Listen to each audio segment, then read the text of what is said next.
Maligayang pagbabalik mga brad, Wilkie TV po. Casimero medyo malabo pang mapigyan ng laban kontra kay Inoue or Nery sa susunod na taon.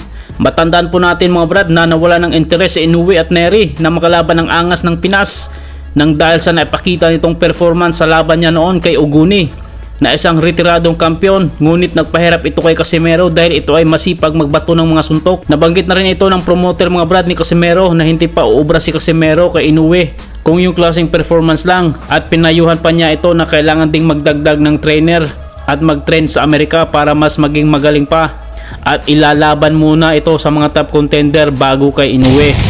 Kaugnay nito mga brad ay naglabas po ng utos ang WBC sa katatapos lang ng WBC convention na magiging mandatory po si Luis Nery kung sino man ang mananalo sa laban nila ni Tapales at Inoue sa paparating na December 26.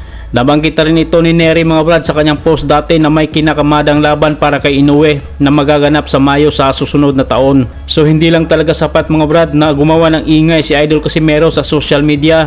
Kailangan talagang malabanan niya yung mga top contender sa division kagaya ni na Raiz Alim, Sam Goodman, Ahmad Aliyev or Fulton na may mga di-kalibring talent para mapansin at mapag-interesa ni Inoue at sa mga promoter para mas mabenta ang laban. Mahirap talagang mapansin mga brad kung si Oguni or Akaho ang kalaban mga brad.